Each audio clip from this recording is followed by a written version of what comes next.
Ok, ça marche. Bon, déjà, merci d'être présent.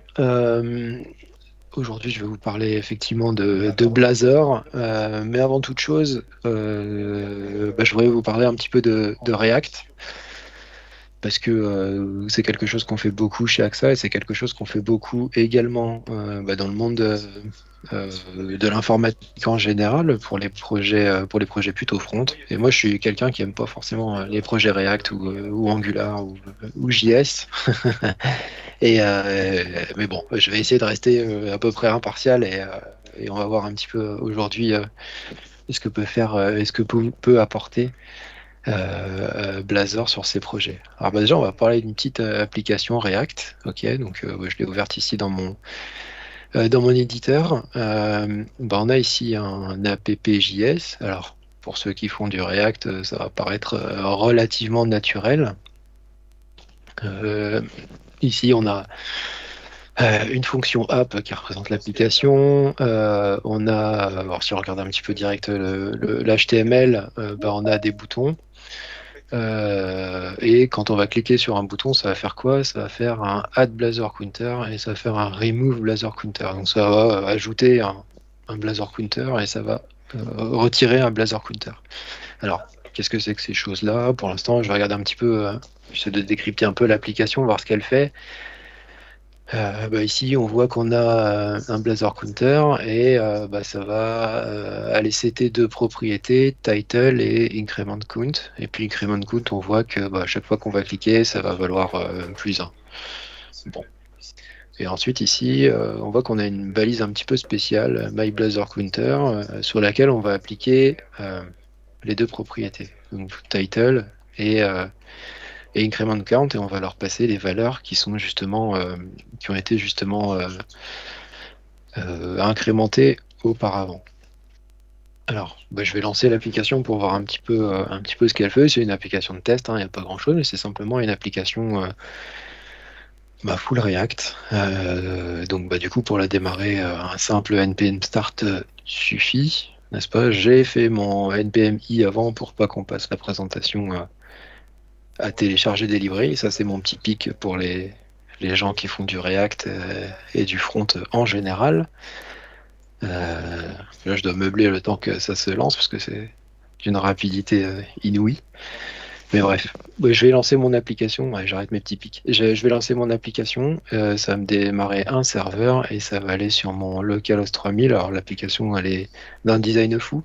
Mais ce qu'on veut voir ici, c'est surtout la console développeur que je vais afficher une fois que l'application sera chargée. Et on va voir un petit peu les appels réseau qui sont effectués sur cette application qui, je le rappelle, est full front. Donc en fait, là, on va essayer de rester 100% sur le client. Donc voilà mon application. OK. Je vais afficher ma console. Et puis, je suis sur l'onglet réseau et je vais refaire un chargement de l'application. Donc, OK. Donc là, on voit qu'il y a différents appels qui ont été faits sur le réseau et qui m'a chargé des librairies qui paraissent tout à fait convenables. Et on voit qu'il y a deux petites librairies ici, un Blazor WebAssembly, on se demande ce que c'est, et, euh, et Blazor Triload, bon, ça, on ne sait pas trop ce que c'est. Pour l'instant, on va l'expliquer après. Donc là, je vais cliquer sur mon bouton Add Blazor Counter. OK. Et qu'est-ce que ça m'a fait? Ça m'a créé un composant ici. C'est le composant qu'on avait justement ici, c'est le My Blazor Counter. OK. Et ça me l'a instancié ici, ça l'a ajouté directement dans mon interface. OK. Ce que je vais faire, c'est que je vais effacer la pile des appels réseau et ici, mon Blazor Counter, je vais faire un click me. OK. Et on voit que le compte de mon compteur s'incrémente et on voit aucun appel réseau. Donc en fait, là, ça veut dire que le code qui est en train de s'exécuter, il est en train de s'exécuter côté client. Donc là, on a la preuve que ce compte-là que ce clic-là, et d'ailleurs cet appel-là, s'exécute côté client. Donc là, voilà, ça ajoute, là j'ai mis compteur 2, donc ça les ajoute deux par deux. Voilà. Et compteur 1, ça les ajoute un par un. Donc ici, il faut bien comprendre que là, on a un composant qui est quelque chose qu'on ne connaît pas encore. qui est un MyBlazor Counter. C'est un composant spécial qui vient pas de React nativement, qui n'est pas fourni avec React. Ok, parce qu'une balise bouton on connaît, une balise P on connaît, mais ça comme balise on connaît pas. Donc l'idée c'est de savoir un petit peu d'où vient cette balise et comment est-ce qu'on fait pour pouvoir l'utiliser directement dans un projet React. Alors, bon, là-dedans il n'y a pas de magie, hein. C'est un projet .NET, ok, et c'est un projet .NET qui est là. Donc vous vous rappelez un petit peu l'interface du composant. On avait deux propriétés, deux paramètres, donc le titre et puis l'incrément. Et puis tout simplement ce que ça fait, c'est bête, hein, mais ça fait plus 1 sur un compteur qu'on vient incrémenter. Mais le truc, c'est qu'on vient exécuter ici du code C# directement dans le navigateur. Ok? Et là, je l'ai bien prouvé puisque j'ai pas d'appel réseau lorsque j'appuie ici. Donc là, ce qu'il faut bien comprendre, c'est que lorsque j'appuie sur les boutons du haut ici, c'est bien du code React qui est exécuté. Et lorsque je vais cliquer sur le bouton Click Me ici, qui est le bouton qui est là, hein, Click Me, qui est vraiment du code C#, et ben derrière, j'ai aucun appel réseau ici qui se déroule et je suis vraiment full côté client. Et, euh, et voilà. Donc du coup, comment est-ce que c'est possible? Comment est-ce que c'est possible de faire ça? Puisque on sait bien que logiquement, le code C#, ben, il lui faut un framework, il faut qu'il s'exécute sur a priori un serveur. En général, c'est plutôt ce pattern-là qui est implémenté et qui est utilisé. Bah, c'est ce qu'on va voir. Alors déjà, pour faire ça, il y a un petit peu une nouveauté qui est apparue avec la version 6 de .NET et du coup Blazor pour .NET 6. C'est cette nouvelle méthode d'extension où en fait, plutôt que lorsqu'on va construire une application Blazor, soit on va construire une application entière, donc un petit peu comme on fait en React, on va créer une app qui va être complète, soit on va créer là pour le coup bah, un sous-composant, voilà du coup un composant de l'application qui est un composant à part entière. D'accord? Donc là on va créer un composant qui va reprendre la classe counter, c'est la classe qu'on vient de voir juste avant, et on va l'appeler my-blazor-counter. Donc là, ça s'exporte, ok? Et qu'on va pouvoir réintégrer dans notre application Blazor, dans notre application, pardon, React. Donc ici, my-blazor-counter, c'est une balise qui vient de notre code C#. Alors, il y a juste un petit truc pour que ça puisse fonctionner. C'est les librairies qu'on avait vues tout à l'heure, le framework Blazor WebAssembly JS. Alors ça, comme c'est ce que je viens de vous montrer là, le fait d'exporter un composant, c'est une version bêta qui est pas encore complètement sec, mais qui va arriver de manière sèche très rapidement.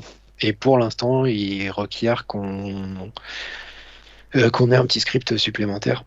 Mais ce script-là, qui est ligne 13, il va dégager sur la version suivante. Il n'y aura plus, entre guillemets, besoin que de référencer ce script-là JS pour que ça puisse fonctionner. Donc voilà pour cette première démo. Je vais passer à la partie présentation. Hop. Du coup, on va dévoiler un petit peu ce que c'est que Blazor et .NET 6. Moi, juste avant, une petite présentation rapido, parce que j'étais obligé. Donc voilà, moi je travaille chez AXA, la plupart d'entre vous me connaissent. Et ce qui m'intéresse, c'est plutôt la partie .NET. Et voilà, donc je suis assez passionné par les nouvelles technologies et ce qui sort en termes de dev, et ce qui peut challenger un peu la partie front office.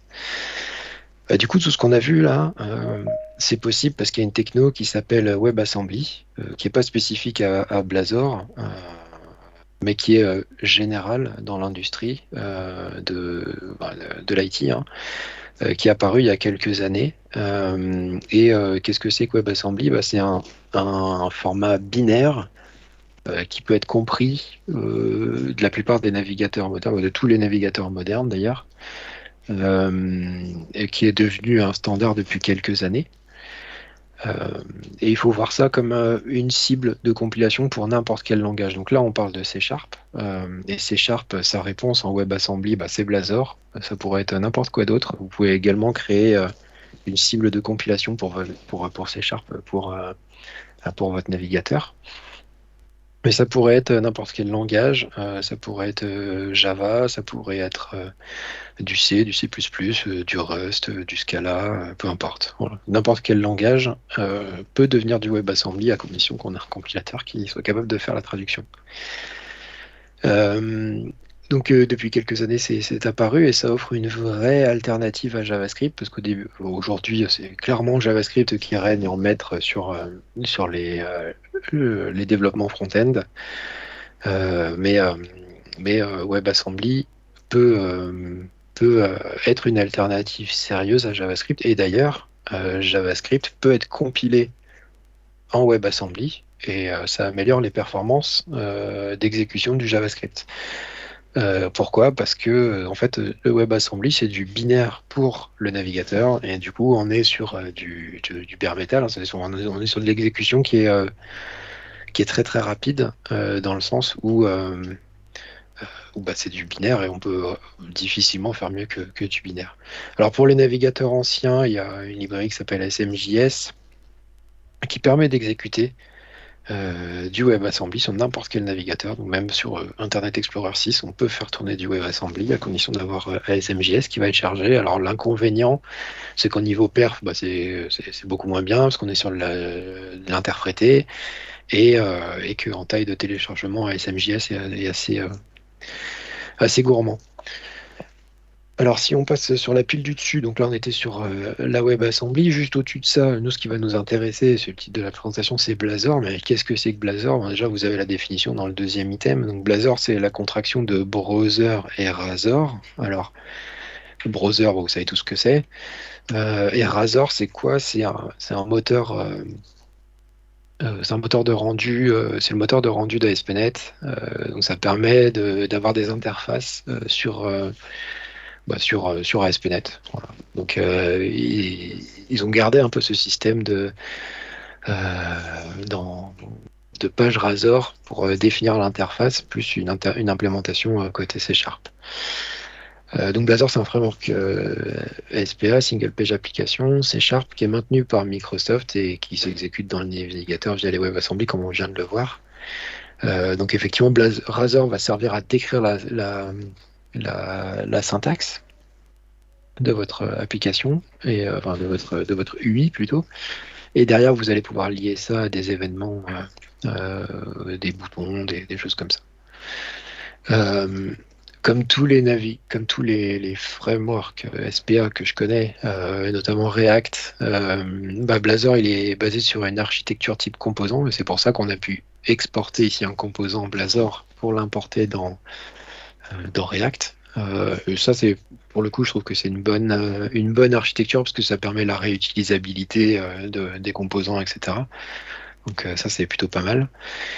Et Blazor, c'est exécuté sur un framework qui s'appelle Mono, enfin, sur un runtime qui s'appelle Mono, et pas sur du .NET Core, pas sur du .NET Framework, comme d'autres applications .NET. Alors, je tiens tout de suite ici à faire un petit, un petit focus sur Silverlight. Donc, les gens en général pensent que Blazor, quand on zoome même pas un tout petit peu dedans, on se dit que c'est du Silverlight. Mais en fait, non, pas du tout. C'est pas du Silverlight. Il y a quand même une différence majeure. C'est que Silverlight, il fallait un plugin dans un navigateur pour le faire tourner. Ok. Là, l'idée, c'est que WebAssembly, donc WASM, si vous voyez ce slogan un peu après, c'est WebAssembly, hein, c'est le diminutif pour WebAssembly. WASM, c'est pas un plugin, hein, c'est natif et c'est le W3C qui définit ces règles. Donc, rien à voir avec Silverlight, complètement opposé, enfin différent. Donc, si on met un petit peu nos couches dans l'ordre, là, ce qu'on a vu, c'est que tout en bas, on a le navigateur. Ok, donc un ensemble de navigateurs récents ou pas qui permet de faire tourner du Blazor et du WebAssembly. Donc, juste au-dessus du navigateur, vous avez du WASM. Dans cette couche, en fait, c'est le même niveau, si on veut, que JS. Donc là, votre JS, il tourne là, juste au-dessus de votre browser. WASM vient se placer au même niveau. Juste au-dessus, dans la chaîne, dans le pipeline qui va vous permettre de générer du WASM, vous avez du Blazor qui tourne sur un framework mono. Et donc, voilà, le compilateur va vous permettre de générer du code qui pourra être directement compréhensible par votre navigateur euh, juste derrière.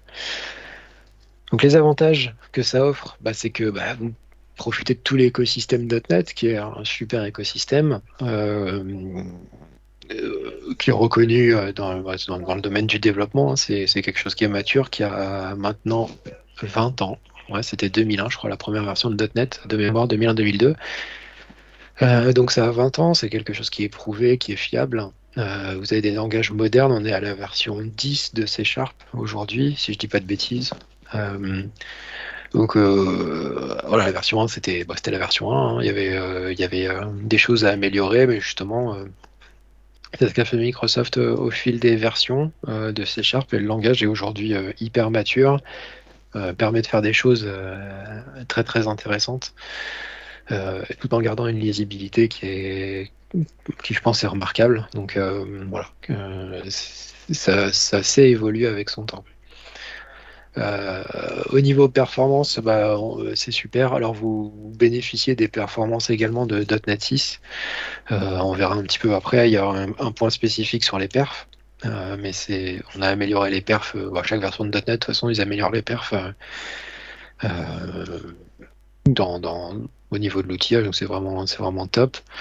Alors, j'ai mis full stack .NET, ça veut dire quoi? Ça veut dire qu'aujourd'hui, quand vous démarrez un projet, vous avez, si vous faites un projet qui est un peu complexe et où vous avez une équipe qui est multidisciplinaire, vous allez avoir voilà, des gens qui vont être plutôt orientés front et qui vont maîtriser du React, de l'Angular, du Vue, voilà, peu importe.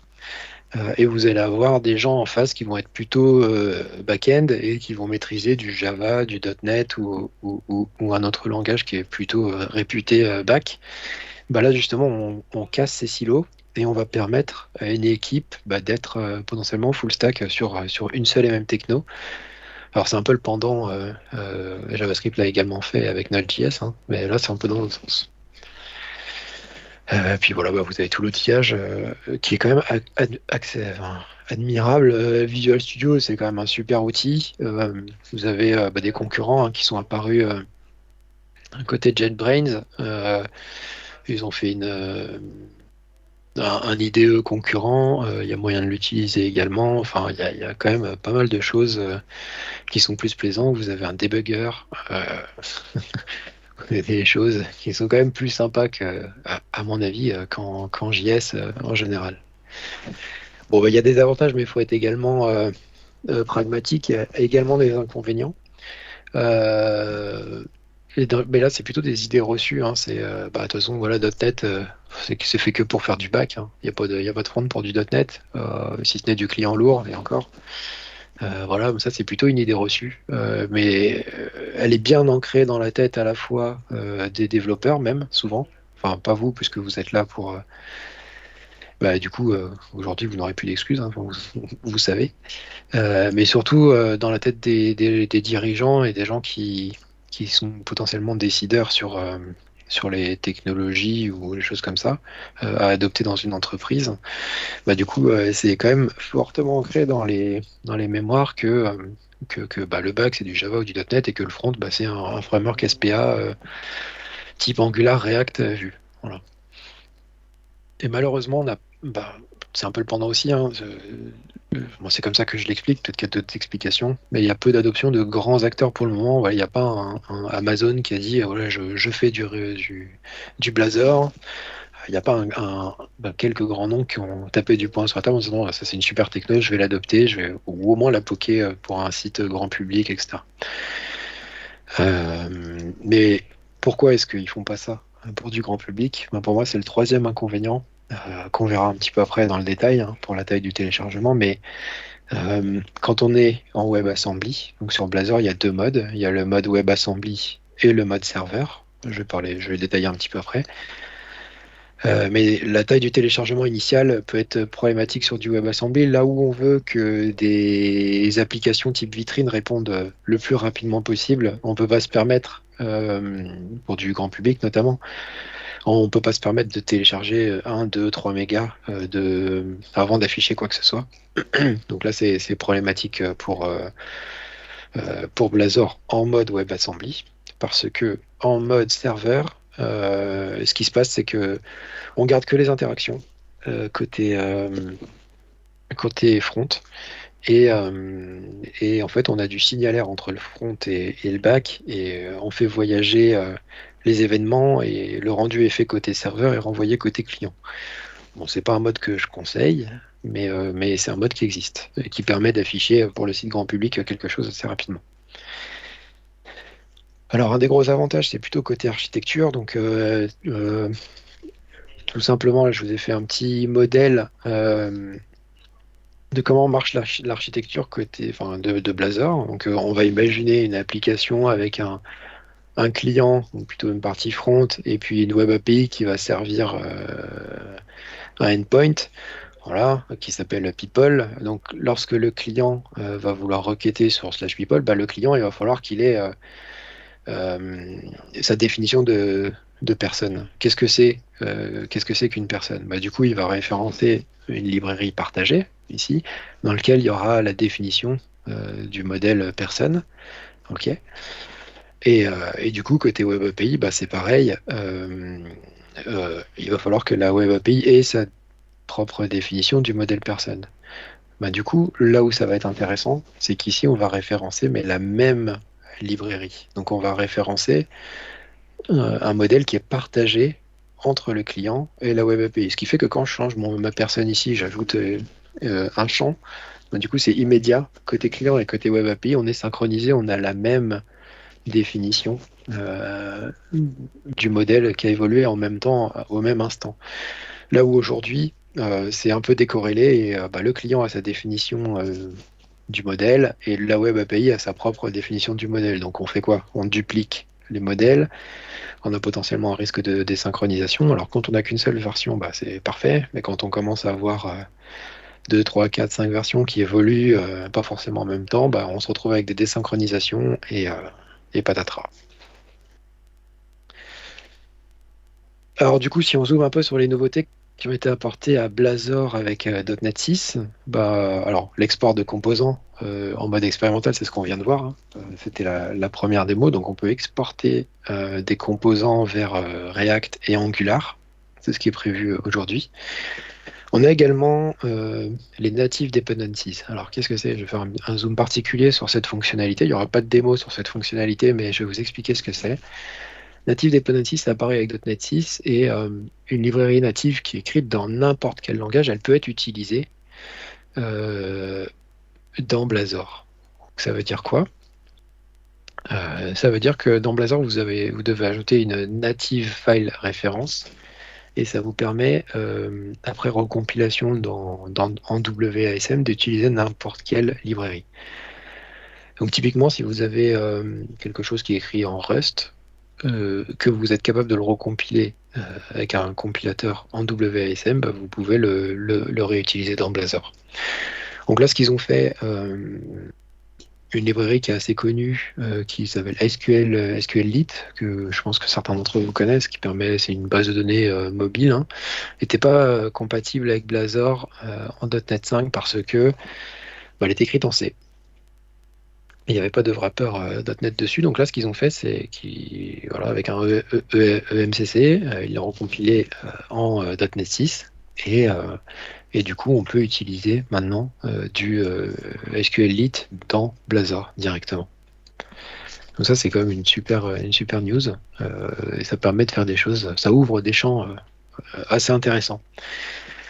On a également un boost en termes de performance. Alors, performance, je vais le décliner en deux trucs. Donc il y a effectivement le passage de .NET 5 à .NET 6 qui fait améliorer les performances quoi qu'il arrive. Et puis on a l'AOT compilation, c'est Ahead of Time Compilation. Donc ça permet de pré-compiler son module et d'avoir des performances un petit peu plus, même beaucoup plus importantes. On va voir ça dans une démo juste après. Avec .NET 6, on a également maintenant le Hot Reload. Donc vous avez un nouveau mot-clé en .NET. Donc vous connaissez .NET Run, .NET Test, etc. Ben là, on a .NET Watch qui permet de lancer une application. C'est pas propre à Blazor, hein. Ça c'est du .NET 6 tout court.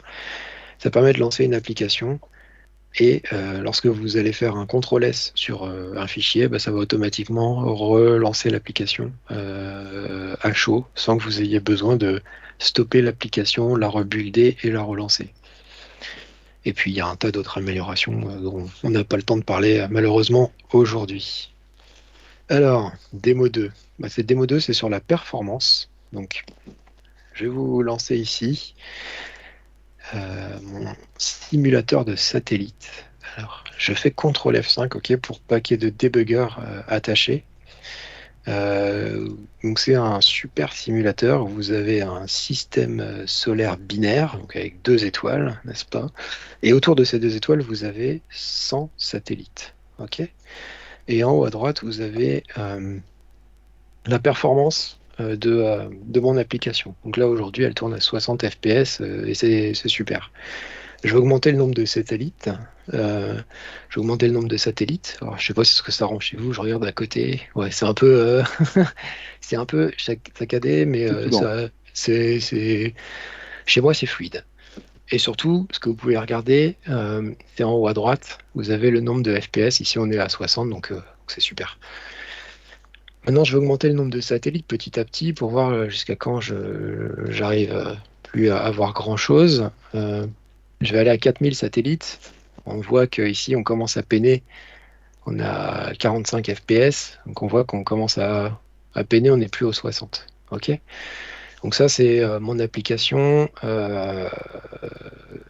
compilée normalement. OK? Je vais arrêter et je vais me rendre sur une autre adresse où j'ai fait quelque chose. C'est au préalable. C'est pour ça que je l'ai pas lancé sans. Je l'ai lancé sans débugger attaché pour pas que ça perturbe. Ici, j'ai déployé un 2IS chez moi et j'ai lancé exactement la même application. Simplement, cette fois-ci, je l'ai compilé en ahead of time. D'accord? Donc, je l'ai pré-compilé. Et là, je vais refaire le même test. Alors, je sais plus, je arrivé à 4000, je crois. Voilà, 4000. Alors, chez moi, c'est très fluide. Et surtout, je vois qu'ici, je suis toujours à 60 FPS. OK? Donc, maintenant, je vais monter un peu. Je vais aller à 10 000. Je vais aller à 10 000. Je suis toujours à 60 FPS. Et c'est toujours aussi fluide. Bon, bah, on va monter un peu plus. On va aller à 20 000. On va aller à 20 000. On est toujours à 60 FPS. Là, j'ai 20 000. Je ne sais pas si vous vous rendez compte, hein. Côté client, j'ai 20 000 satellites qui se baladent autour de 2 étoiles binaires avec des calculs mathématiques à chaque fois, hein. D'accord? Donc, c'est quand même pas mal, hein. Là, je vais monter jusqu'à 30 000. Et je suis toujours à 60 FPS. Ah, ça commence à baisser. Voilà. Là, on peut dire qu'on n'est plus, aligné. On a quasiment fait du x10, hein. On était arrivé à 4000 sur mon poste, là, sur ma machine. 4000 pour commencer à peiner. Et là, on est à 30 000 et on commence à peiner. Donc, on voit qu'il y a quand même un gain de performance qui est relativement incroyable entre les deux modes de fonctionnement. Maintenant, je ne vais pas vous mentir, parce qu'il faut être complet. Il y a un petit revers de médaille, c'est la taille. Donc là, le satellite simulator, il fait 1 méga 1, ok, sur la version .NET 6 en release normale. Maintenant, compilé en AOT, donc en ahead of time, et ben là, on est à 2 méga 8. D'accord, donc on fait un x2, x2 et demi sur la taille de notre application. sur une application, alors Default, c'est une application, le satellite, c'était une petite démo. Sur Default, c'est une application qui est un peu plus costaud. On va être voilà, à peu près à x2 en termes de ratio. Et sur une grosse application, alors là, ils ont pris Manufacturing Hub, c'est une application sur laquelle il y a justement du SQL Lite et il y a du Entity Framework Core, etc., etc. Donc là, ça commence à être une belle grosse application et on est sur des chiffres qui commencent à plus être entendables pour télécharger une application. Au passage, on voit que on a eu un travail de trim qui a été fait, puisque entre .NET 5 et .NET 6, on a réduit fortement la taille de la librairie sur des applications petites et des fois. Évidemment, cette partie trimming, donc qu'est-ce que c'est que le trimming? Juste un petit zoom là-dessus, c'est leur façon de diminuer la taille de la librairie. Donc en fait, ils regardent votre librairie, de ce dont vous vous servez, ce dont vous vous servez pas dans votre programme, et ils vont recompiler le code avec simplement les méthodes dont vous vous servez. Voilà. Donc ça permet de réduire la taille. C'est un arbre qui est assez complexe à générer, mais ça vous permet de réduire la taille du binaire que vous allez télécharger. Et du coup, ils améliorent ça depuis le début et ça sera évidemment amélioré avec les versions suivantes de .NET. Alors pour terminer,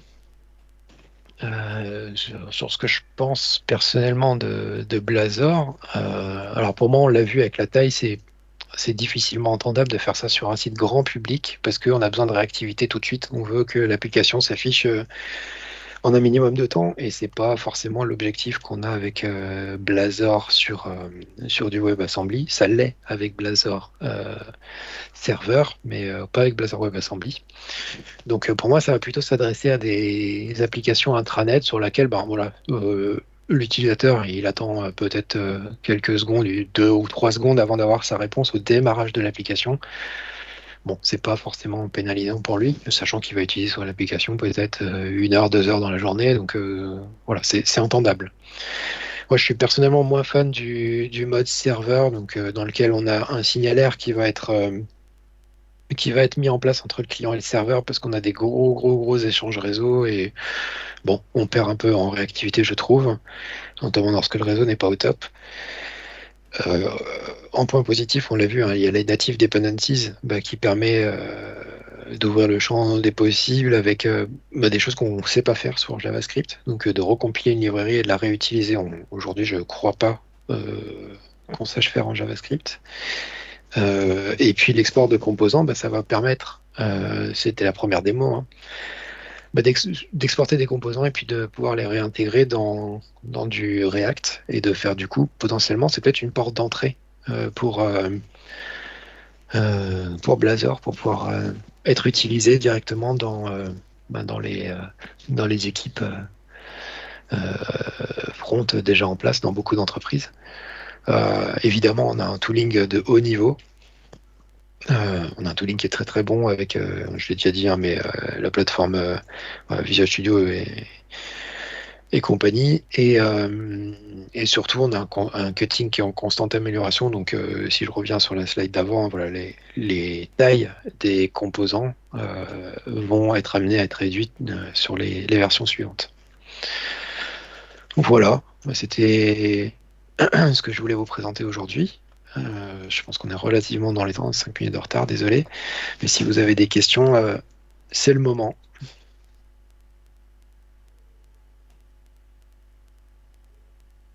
Alors, du coup, oui, il y en a qui a levé la main. Je lève la main aussi. Allez-y, Oui, allez-y. bonjour. Alors moi, j'ai une question au niveau du debug. Parce que du coup, bon, moi, je ne connaissais pas du tout la WebAssembly. Ouais. Et je me demande comment ça marche, du coup, justement, au niveau du debug front directement depuis le navigateur, si c'est possible d'en faire, justement, avec la WebAssembly. Ouais, tout à fait. C'est des choses qui sont prévues, qui n'étaient pas forcément le cas dans les premières versions. Mais effectivement, tu peux mettre un point d'arrêt dans ton code C# et tu vas voir que ton navigateur, quand tu vas lancer ton application, tu vas pouvoir t'arrêter directement sur tes points d'arrêt. D'accord. Donc du coup, en l'exécutant en mode debug, le code n'est pas forcément, comment dire, compilé en binaire. Et si, et Comment justement, ils ont compilé? si, Du si. coup, c'est aussi compilé? D'accord. Ouais, c'est aussi compilé, ils ont réussi à faire une liaison bidirectionnelle entre ton langage binaire et ton langage en C#. Ok. Bah super, merci.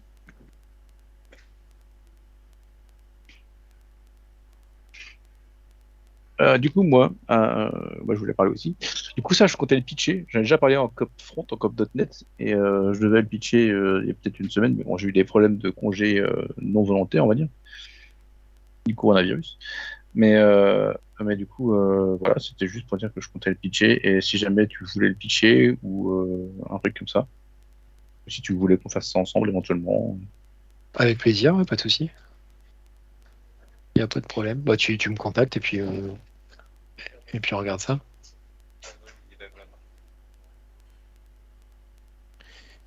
Oui, Jonah, merci pour cette belle présentation. Moi, j'avais deux questions. C'est par rapport à ton projet Front. J'ai l'impression de ce côté un peu magique là. Je ne sais pas si ton projet t'a setupé quelque chose pour que ça puisse marcher, ou est-ce que directement, c'est que tu retournes de ton C Sharp là, c'est automatiquement pris en compte sans que tu n'aies rien fait. C'est de la magie. C'est simplement ça, en fait. J'ai simplement mis ce petit bout de code JS qui permet de faire la liaison entre ton application SPA React et mon composant Blazor. C'est tout. Du coup, ça me ramène à la deuxième question parce que c'est soit, du coup, c'est un web component qui est retourné par ton C Sharp ou est-ce que, enfin, parce que généralement, quand tu es sur du React pur, en fait, tu es obligé d'installer des petits trucs pour faire tourner du WebAssembly, en fait, si je dis pas de bêtises. Bah là, non. Non, non, là, bah, tu peux regarder l'application. Hein. Il n'y a rien il y a rien de sorcier dans l'application. C'est une application standard où on a simplement référencé un JS et directement mis le composant. Ok. Et dernière chose, c'est plus une remarque par rapport à ce que tu as dit. Moi, je pense que sur nos applications en métier telles qu'on les utilise aujourd'hui, je pense pas qu'on va partir sur ce mode-là, sachant que je voulais te demander si c'est possible de charger des composants à la demande comme ça. Tu sais, quand tu veux, je veux charger tel composant, je veux charger tel autre à la demande. Pour des applications hautement où il y a beaucoup de calculs très très intenses, je pense qu'il y a des use cases comme ça parce que je commençais à me demander quand tu as parlé de mono, je me disais, ben, attends, on commence à rajouter des VM sur .NET, on est en train de casser un peu le charme du langage, mais ça peut avoir un intérêt sur des applications où tu as beaucoup de calculs que tu veux faire tourner sur un navigateur. Donc je pense qu'il y a des use cases sur lesquels ça peut être utile, mais sur nos applications avec du métier basique, je pense que de mon point de vue, le JS, il va encore régner pendant un petit moment. Voilà, ça c'est mon côté défenseur JS qui parle là, pour répondre à ton petit troll de début. C'est bien, c'est bien. Voilà, dis-leur, Tierno. Donc voilà, merci quand même. Pas de Alors, souci. pour le coup, quand je disais que je pourrais pitcher, l'intérêt que j'ai, c'est que j'ai pas de développeur JavaScript. Je suis côté GED. On a que du code back, en gros. Enfin, on sait faire en gros que du back. Et en fait, ça permet juste de ne pas dépendre de développeurs front, ou même si on n'a pas le temps d'apprendre le JavaScript, en fait, ça nous permet de quand même travailler, quoi. Pour les trucs simples, hein, tu vois, les chaînes d'administration, c'est pour ça que je voulais le faire. Tout à fait, ouais. Tout à fait. Et c'est un bon use case pour une application type JED parce que c'est bon, c'est-à-dire que tu peux attendre 2-3 secondes le temps que ça charge la librairie et après faire tes recherches, quoi. Alors moi, je suis cœur de GED, hein. C'est-à-dire, c'est pas pour faire des recherches, c'est vraiment le paramétrage, en fait. D'accord, ok. Donc c'est un truc en interne, il y a que nous qui utilisons hein, dans l'équipe en interne. C'est moche, on s'en fout, on est content. Et c'est pour le développer nous-mêmes. Bonsoir, en fait j'ai la même question que Tierno. Sur le GS que tu as rajouté, justement, il est généré comment? C'est quoi comme GS? Désolé, j'étais pas là au tout début, mais ce GS-là, il contient les composants, c'est ça? Ce JS-là, Non, le GS que tu as inclus au début, le dans script. l'index.html, Ouais. non, ça c'est un JS standard. Et je sais que ça, ça vous perturbe côté front, c'est normal. C'est Non, un non, JS qui je suis est... pas, je suis pas Non, non, côté front, mais je comprends que Hmm. ça perturbe les gens. Moi aussi, ça m'a perturbé quand j'ai vu ça. Je me suis dit, mais comment ils font? C'est de la magie. Et effectivement, c'est vraiment un super fort ce qu'ils font. Ça, c'est un JS qui va vous permettre de faire la liaison entre... C'est les deux JS aujourd'hui qu'il y a là, hein. C'est ce que je disais. Le premier JS, il va être amené à sauter parce que c'est juste la version qui est une version euh, qui n'est pas encore finalisée que je vous montre. Mais logiquement, il n'y aura que la ligne 14 qui va rester. Ça vous permet de faire la liaison entre du Blazor et votre application React. C'est tout. ok. Mais Mais, sur mais du, n'importe quel composant. mais du coup, ton composant, tu l'as inclus comment en fait? C'est ça que j'arrive pas à comprendre. Je ne l'inclus pas. Non, Je mais je ne veux l'inclus dire, pas. bah, ton composant, tu l'as nommé, je sais pas, My Blazor, je sais pas Ouais, je sais pas quoi. ouais. Mais du coup, si tu crées un nouveau composant, comment il va faire En fait, ce nom-là que je lui ai donné, c'est moi mhm, qui lui ai donné dans mon application ici. Voilà. Je lui ai dit, tu vas t'appeler My Blazor Counter. D'accord? mhm. J'ai exporté mon composant Counter qui est là, ok? Qui est ici, hein. On a à la fois Là, c'est du Razor, comme j'ai expliqué, c'est le moteur de rendu d'ASP.NET. Derrière, j'ai du code, C Sharp, et c'est ça euh, qui est joué concrètement dans votre navigateur et qui est joué concrètement dans du React.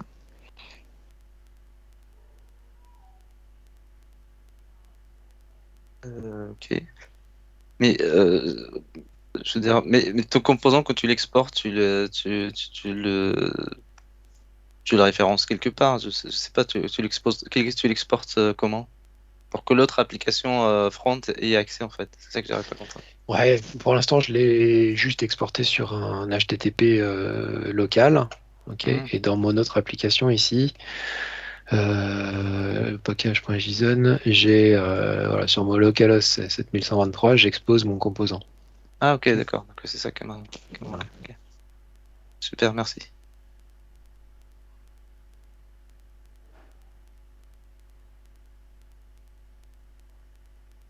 Est-ce qu'il y a d'autres questions?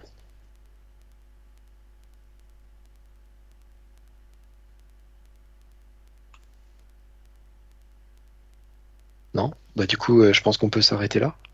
Merci d'avoir assisté à la présentation. J'espère que ça vous a plu. Merci à Euh, toi. et puis voilà. Merci pour la presse. Bonne soirée à tous. Pas de rien. Bonne soirée. Bonne soirée. Bonne soirée. Bonne soirée à tout le monde, merci.